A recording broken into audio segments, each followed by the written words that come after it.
오늘은 베드로가 부인하다라는 제목으로 하나님의 말씀 나누려고 합니다.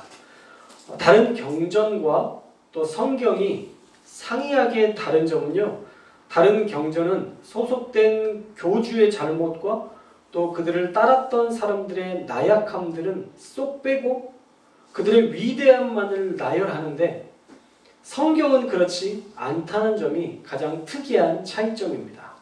성경 안에는요, 위대한 인물들의 나약함까지도 기록되어 있습니다. 사실 다윗 왕의 행적이라고 했을 때 그 삶에서 밧세바 이야기만 쏙 빼면, 우리아를 없앴던 그 장면만 쏙 빼면 정말 성왕 중에 성왕이라고 할 수 있는 그런 가장 아름다운 왕으로 기록될 수 있었을 거예요. 그러나 성경은 그 약함까지도 기록해 두었다라는 것이죠. 예수님의 모습을 우리가 생각해 보면 또 그렇죠. 예수님의 인간적인 모습들이 기록되어 있습니다. 십자가상에서 내가 목마르다. 사실 메시아가 목마르다고 이야기하는 것, 나약함을 보이는 것, 이것은 그 종교의 그 메시아의 어떤 신에 대한 생각들을 어쩌면 바꿀 수 있는 것이기도 하죠. 그러나 그 인간의 인간적인 나약함까지도 기록해 두었다는 것입니다. 또 오늘의 말씀처럼 제자들이 예수님을 부인하는 그런 나약한 모습까지도 기록해 두었습니다. 이것이 다른 경전과 성경의 차이점이에요. 사실 어떤 종교의 지도자, 그리고 그 지도자를 따르는 사람들이 강인하게 그 종교를 가지고 힘있게 믿고 있는 모습이 적어져 있어야 다른 사람들이, 후대 사람들이 그 종교에 대해서 믿고 싶지, 오늘 말씀처럼 나약함만 나열되어 있다면 사실 누가 믿으려고 하겠어요. 그런데 성경은 메시아의 죽음, 그리고 그의 제자들의 부인하는 사건과 같은 그런 부정적인 사건까지도 자세히 기록하고 있고 그 사실을 대대에 전하고 있습니다. 왜 그럴까요? 저는 두 가지 정도의 이유를 찾아볼 수 있을 것이라 생각을 했는데요. 첫째는 성경은 우리의 나약한 현실을 그대로 기록한 말씀이기 때문입니다. 현실을 배제한 진리는 진리일 수 없거든요. 그러니까 우리의 현실을 반영하지 않는 진리, 사실 그것은 진리일 수 없습니다. 인간은요, 나약해요. 우리는 나약합니다. 이 사실에 대해서 우리가 인정하지 않으면 잘못된 신앙관에 빠질 수 있어요. 그래서 성경은 인간의 나약함을 빼지 않고 기록해 두었던 것입니다. 또 하나는 인간의 현실적인 나약함은 영원한 나약함이 아니라 하나님과 함께 할 때 비로소 강하게 된다는 이 귀한 교훈을 우리에게 알려주시기 위함이에요. 예수님의 약함이 우리에게는 강함이 되었죠. 그분의 죽으심이 오히려 우리에게 생명을 주는 일이 되었죠. 제자들의 약함을 보세요. 그들이 정말 계속 약했나요? 그렇지 않습니다. 우리가 사도행전에서 살펴봤던 것처럼 그들이 고난 가운데에서도 이 고난받는 것을 마땅히 여기고 오히려 기뻐했던, 그들의 그 나약함을 뛰어넘어서 강인하게 변화되었던, 그러나 그 중심에 하나님과 더불어 살아갔을 때에 그들의 약함이 오히려 강함이 되었던 사건을 우리는 잘 알고 있습니다. 그래서 나약한 자들이 하나님과 더불어 살아갈 때 어떻게 강해지는지를 보여주시기 위해서 이 인간의 나약함도 가감없이 기록했던 것 같습니다. 자, 오늘 말씀 요한복음은요, 사도 요한이 기록한 책이죠. 여기에도 베드로의 약함이 기록되어 있습니다. 그가 첫 번째 부인하는 장면이 오늘 말씀에 나옵니다. 그렇지만 우리는 알고 있죠. 그가 십자가에 거꾸로 매달려서 예수님이 가신 십자가의 길을 함께 걸어갔다는 것. 그는 예수님을 배신한 배신자가 아니라 순교자가 되기 위한 과정을 지금 겪고 있는 것입니다. 지금 당장 보기에는, 지금 우리의 눈으로 보기에는 미숙해 보이지만, 연약해 보이지만 그 연약함이 끝이 아니라는 거예요. 어쨌든 오늘 말씀에 보면요, 우리는 새로운 사실 몇 가지를 알 수 있는데, 예수님의 제자들이라면 뭔가 힘이 없고 나약한 존재일 것 같은데, 가난했을 것 같은데 또 그렇지도 않은 것 같아요. 오늘 말씀해 보니까 15절에 시몬 베드로가 나오고 또 다른 제자라는 다른 제자 한 사람이라고 나오죠. 자, 이 다른 제자 한 사람은 누굴까요? 우리가 상상해 봤을 때 누가 이 일을 이렇게 상세하게 기록할 수 있을까요? 사도 요한이겠죠. 네, 요한이 쓴 서신이니까, 요한이 쓴 복음서니까 요한이 그때의 일을 너무 잘 알고 자기의 정황을 가장 잘 아는 거죠. 그런데 내가 대제사장과 친했다라고 얘기하는 것들을 굳이 나열하고 싶지 않은 것인지, 어떤 이유인지는 알지 못하지만 자신에 대해서 요한이라고 얘기하지 않고 다른 제자가 라는 표현을 많이 씁니다. 그러나 우리는 분명히 이 상황과 이 정황들을 가장 잘 기록한 사도 요한의 고백일 수밖에 없다는 것을 알고 있습니다. 그래서 베드로와 요한이 예수님이 잡히셨던 그때에 신문받으러 전직 대제사장의 뜰에 잡혀가시는 것을 알고 이 두 사람이요, 그 전직 대제사장의 뜰까지 쫓아간 거예요. 그래서 15절 말씀에 보면 이 제자는 대제사장과 아는 사람이라 라고 말씀하고 있죠. 이 대제사장, 여기에서 말하는 대제사장은 안나스와 직전 대제사장 안나스와 잘 알고 지내는 사이였다라는 말씀입니다. 우리가 또 하나 살펴봐야 될 것은, 성경 공부를 되게 열심히 하는 것 같죠. 대제사장에 대해서 우리가 알 필요가 있어요. 대제사장은 원래 한 사람이 세워지면, 아론이 처음으로 대제사장으로 세워졌죠. 한 사람이 세워지면 그 사람이 죽을 때까지 또 다른 제사장을 세울 수 없었습니다. 그게 구약의 율법이었어요. 그런데 지금 제가 말씀을 나누면서 뭐라고 그랬어요? 전직 대제사장, 현직 대제사장이 있는 것으로 지금 말씀드렸잖아요. 원래 예수님 시대에는, 원래 구약 시대에는 한 사람이 죽으면 세워야 되는데, 이 예수님 시대에는 완전히 그 율법도 다 어겨져서 전직 대제사장, 이번에 대제사장, 또 사도행전에 나오는 대제사장은 또 달라요. 또 바뀌어 있습니다. 그렇게 다양한 대제사장들이 세워졌다라는 거예요. 그리고 그 둘 사이가 오늘 말씀해 보니까 13절에 보면 안나스에게로 끌고 갔는데, 안나스는 그 해의 대제사장인 가야바의 장인이었다라고 얘기합니다. 그러니까 작년의 대제사장은 안나스고 올해의 대제사장은 그의 사위 가야바가 대제사장직을 맡은 거죠. 그러니까 반장도 아니고 해마다 대제사장이 바뀌는 거예요. 그리고 사도행전에 나오는 대제사장은 또 다르다고 말씀드렸었죠. 이 관계들을 보면 우리가 참 씁쓸하다는 생각이 들어요. 안나스와 가야바가 장인과 사위라는 것. 그러니까 자기들끼리, 이게 속된 말로 다 해먹은 거예요. 자기네들끼리 그냥 다 해먹는 거예요. 하나님이 기름 부으신 자만이 대제사장직을 평생토록 수행했어야 되는데 그렇지 않았다는 거죠. 그러니 우리가 보기에 얼마나 씁쓸합니까? 율법으로 알고 따른다는 사람들이 다른 건 몰라도 이 대제사장직부터 율법대로 하고 있지 않다는 것을 오늘 말씀을 통해서 알 수 있다는 거예요. 그러니 다른 율법은 얼마나 더 마음대로 바꾸고 그 말씀대로 살지 않았겠어요. 그리고 이 대제사장들은 자기 자리 유지에 가장 큰 힘을 쏟으며 살았다는 것 알고 있습니다. 이 현직 대제사장 가야바가 로마의 군대 천부장, 유대 경비제장들을 데리고 지금 예수님을 잡아왔는데, 예전에 이 가야바라는 사람이 어떤 주장을 했냐면 유대인들에게 한 사람이 백성을 위하여 죽는 것이 유익하다라고 사람들에게 권고했던 사람이래요.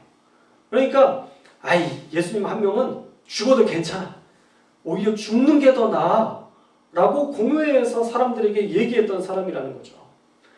지금 유대 사람들, 대제사장을 비롯한 공회의 사람들이 로마의 호의적임을 다시 한번 증명하려고 로마의 권위에 도전하는 세력, 사실은 그들이 의도적으로 만들어낸 반역 세력인데 예수님을 따르던 그 평화로운 사람들을 로마에 대항하는 자들로 엮어서 그들을 집어넣는 거예요.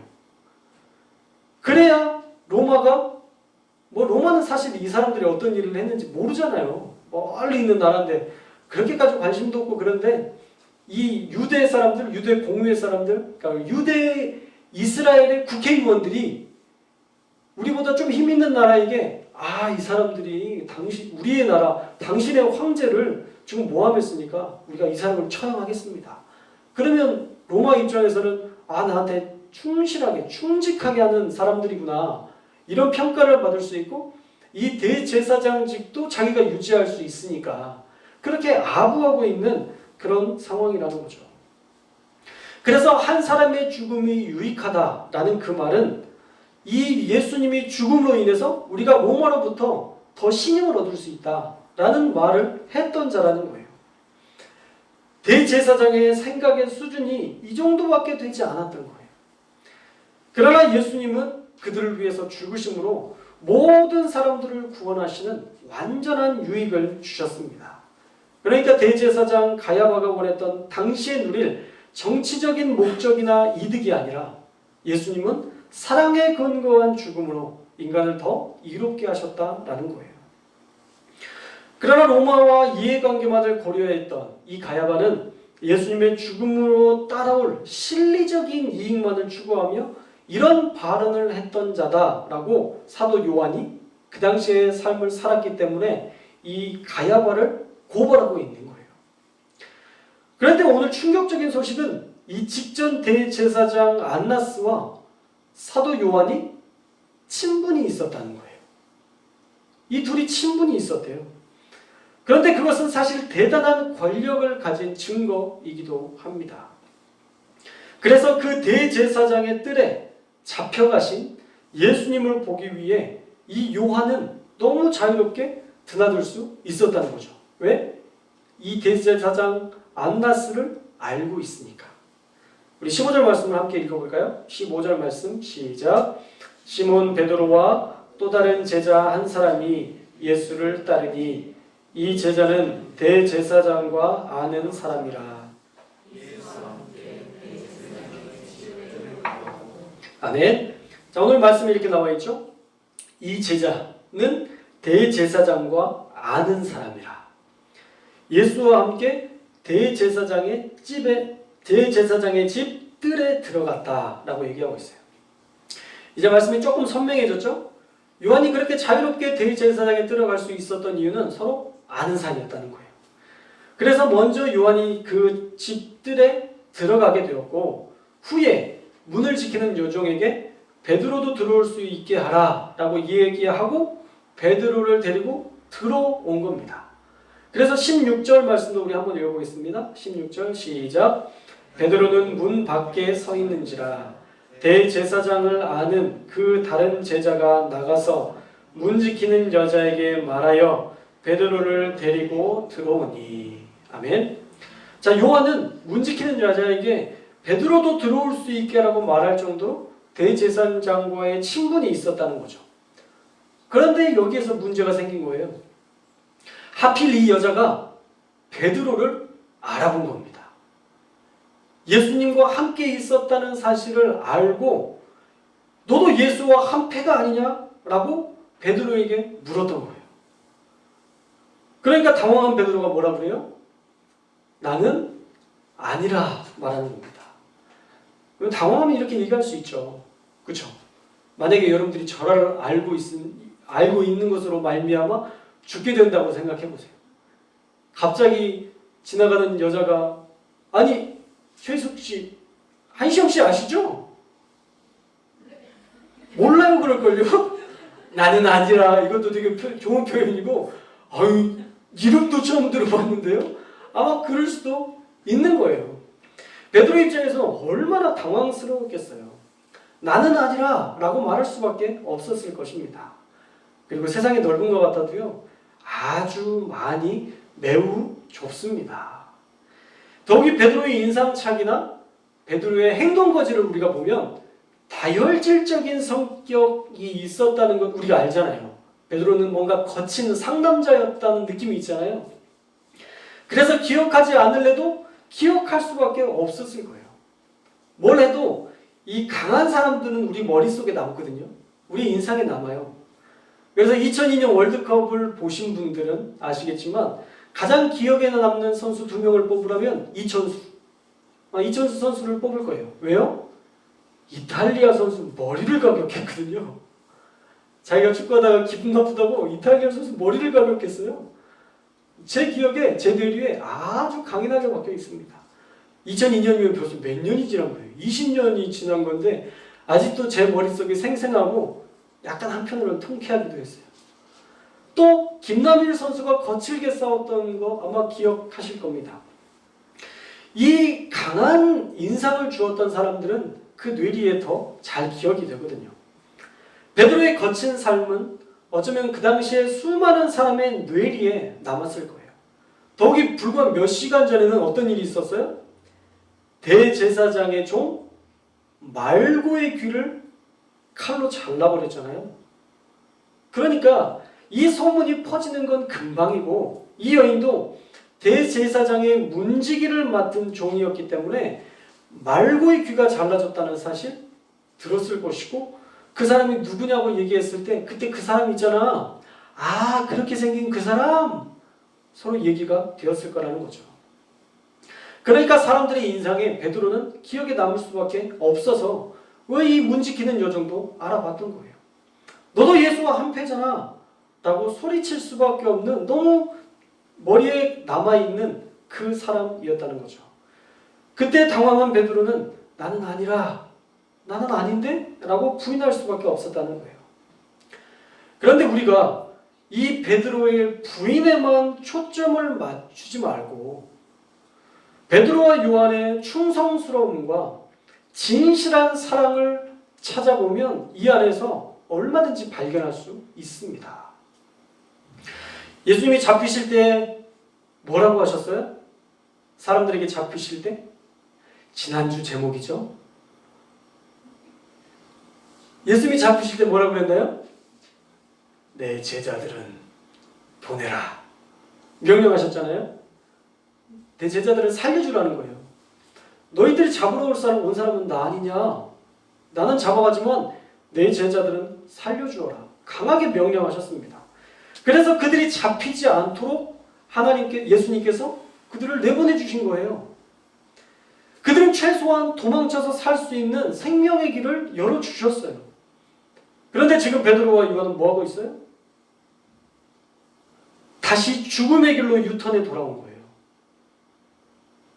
예수님이 대제사장 안나스의 뜰에 잡혀가신 걸 아니까 그냥 도망칠 수 없어서 베드로와 요한은요, 그 성전 뜰로 다시 가서 잡히신 예수님을 한 번 더 보겠다고, 그 마지막 그 예수님을 내가 한 번만 더 보겠노라고 다시 그 죽음의 길로 이들은 돌아왔던 거예요. 살려주셨는데, 도망쳐도 되는데 베드로와 요한은 다시 그 자리로 돌아왔다는 것입니다. 저는 말씀을 준비하면서 너무 눈물이 났어요. 내가 이렇게 할 수 있을까? 내가 살아날 수 있는 길이 있고 내가 도망칠 수 있는 길이 있는데 내가 정말 예수님 한 분 생각하면서 그 죽음의 길로 내가 다시 들어갈 수 있을까? 참 많은 반성을 하게 되더라고요. 여러분, 우리는요, 늘 우리의 기준으로만 사람들을 보고 낙인하는 경향이 있어요. 베드로는 죽을 때까지 예수님을 부인했던 사람이라고 낙인하고 손가락질하는 경우들이 정말 많은데, 우리가 생각해 보면요, 사실 이 자리에 오지 않은 나머지 제자들이 베드로와 요한보다 예수님을 사랑한다고 말할 수 있을까요? 오히려 그렇지 않은 것 같아요. 저는 베드로와 요한이 가장 예수님을 사랑했던 사람인 것 같아요. 살 길이 있는데도 예수님께서 가시는 그 십자가의 길이 문내 가슴에 아파서 전직 대제사장의 그 안나스의 뜰에 몰래 들어가서 예수님의 마지막 여정을 함께하고 싶었던 베드로와 요한, 그들이 진짜 예수님을 사랑했던 사람들입니다. 예수님에게 아무런 힘이 없어 보일 때, 예수님에게 더 이상 소망이 없다고 생각될 때, 예수님은 우리의 구원자시다 라는 그 희망마저 사라질 때, 베드로와 요한은 그때에도 예수님을 따랐습니다. 베드로가 부인했다는 사실만 우리가 막연하게 알고 손가락질했던 우리의 삶을 우리가 반성해야 될 것 같아요. 그리고 우리도 베드로와 요한처럼 예수님을 정말 사랑해서 어떠한 때에도 예수님을 따를 수 있는, 예수님을 정말 사랑하는 그런 성도가 되어야 할 줄로 믿습니다. 하박국 선지자의 외침으로 오늘 설교를 정리하려고 합니다. 이제 타락한 이스라엘을 바벨론이 쳐들어와서 처참하게 심판할 것이다 라는 하나님의 말씀에 하박국은 두려운 마음에 사로잡혔습니다. 그래서 하박국 3장 16절 말씀에 보면 내가 들었으므로, 그 심판의 소식을 들었으므로 내 창자가 흔들렸고 그 목소리로 말미암아 내 입술이 떨렸도다. 이제 임박할 그 심판이 너무 무서웠던 거예요. 무리가 우리를 치러 올라오는 환난 날을 내가 기다림으로 썩이는 것이 내 뼈에 들어왔으며 내 뼈가 썩는 것 같았고 내 몸은 내 처소에서 떨리는도다. 그런 두려움을 느끼고 있었습니다. 그런데 하박국은 그 절망에 머무르지 않아요. 다시 이렇게 고백합니다. 비록 무화과 나무가 무성하지 못하며 포도나무에 열매가 없으며 감람나무에 소출이 없으며 밭에 먹을 것이 없으며 우리의 양이 없으며 외양간에 소가 없을지라도 나는 여호와로 말미암아 즐거워하며 나의 구원의 하나님으로 말미암아 기뻐하리로다. 나에게 가진 것이 아무것도 없어도, 하나님이 다른 것 다 걷어가신다 할지라도 나는 여호와 하나님만으로 즐거워할 것이고 나는 구원의 하나님으로 말미암아 그 절망적인 상황에서도 기뻐할 것이다 이야기합니다. 그리고 또 이야기합니다. 주 여호와는 나의 힘이시라. 나의 발을 사슴과 같게 하사 나를 나의 높은 곳으로 다니게 하시리로다. 아멘. 선지자 하박국은요, 하나님과 대화를 나누며 알았습니다. 비록 지금은 유다의 타락으로 말미암아 심판하신다고 말하시지만 그 하나님의 마음은 더 찢어지고 있다는 것을 알았고, 하나님께서는 마침내 우리를 포기하지 않으시고 버리지 않으시고 이스라엘을 구원하시고 높여주실 것이라는 사실을 분명히 알고 믿었습니다. 그래서 제게 아무것도 없어도 나는 여호와로 말미암아 기뻐할 것이고 나의 구원의 하나님으로 말미암아 즐거워할 것이다. 이렇게 고백할 수 있었던 거예요. 우리의 삶에서 일어나는 일에 왜라는 질문을 하기보다 누가 지금 우리의 삶을 주관하고 계신지를 우리가 분명히 안다면 하박국 선지자처럼 미래의 심판을 듣는다 해도 마침내 사랑 많으신 하나님이 반드시 우리를 긍휼히 여기시고 안으실 것이라는, 하박국의 이름이 끼어앉다라는 뜻이잖아요. 우리를 그렇게 하나님이 마침내 품어주실 것이라는 믿음으로 살게 될 줄로 믿습니다. 예수님이 잡혀가실 때 그 뜰에 따라갈 수 있을 정도로 여러분들은 예수님을 사랑하십니까? 너도 그 당패라, 같은 물이 아니야? 라고 사람이 몰아붙여도 나는 아니라 부인했지만 그 당황스러운 상황에서도 그 자리를 피하지 않고 도망치지 않고 예수님을 3번이나 부인하기까지 끝까지 한 번이라도 더 예수님을 보고자 하는 그 베드로와 요한처럼 여러분들은 더 이상 예수님께 소망이 없다 여겨질 때 그때에도 예수님을 사랑하실 수 있습니까?